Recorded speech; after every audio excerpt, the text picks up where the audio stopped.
15, 4'11", black hair, brown eyes. She stands on the soil of a new country she doesn't even speak the language of, scared, alone. This is the story of my great-grandmother, Dorothy Gallagher, who was born in 1907 in Albania. Ding, dong, ding. She hears the church bells ringing, only it is the middle of the day. They are supposed to ring only in the morning and at night. So she quickly runs into the house where she finds her mother standing at the kitchen table with vegetables prepared for their meals. Her mother then proceeds to walk over to her brother, who is in a cradle by the fireplace, and picks him up. She hugs her brother, her, and her sister close. They're all scared and confused. Then her father comes through the door. "You guys need to go. Now," he says. It was the Albanian revolt of 1910. The Turks were coming to slaughter them all if they did not leave. So they fled to Hungary, where they had relatives that they could stay with for a little bit. They eventually found their way there and were able to stay for a little while and get a meal and a quick rest. But they could not stay long because their relatives were afraid that the Turks would come and slaughter them too. Under a pine grove. Under a pine grove was where her baby brother took his last breath. Under a pine grove where they dug his grave with their hands and then proceeded to cover it with pine needles and rocks. Under a pine grove where her brother, a mere infant, could not survive the treacherous journey, were the last place she saw him alive, under a pine grove. A few days later, her father came on horseback, saying that it was okay to go back to their village. So they did. Not knowing what was going to happen or what they would go back to, they made the long journey back. "Dorothea, can you please go get me a drink of water?" her sister says, who had been sitting in front of the fire for a few days, sick. Now normally she would not refuse this request and she would go get the water for her, but tonight she was just really tired and she didn't want to go all the way to the spring. So she says, "Get it yourself." Well, the next morning she wakes up and she walks over to her sister's bed. She tries to wake her, but she does not wake.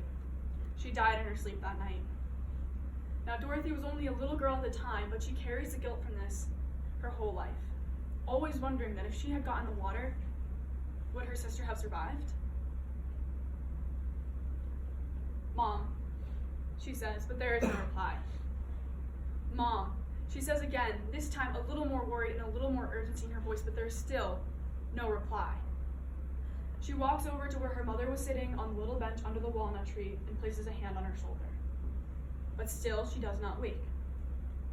She gives her a slight push, and her mother falls over, dead.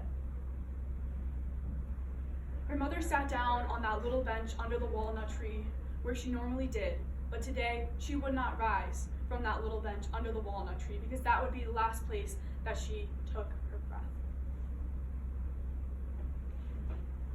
After a little while, she was bouncing around from house to house, family to family, with her half-brother Ralph, because all of her family members were dead.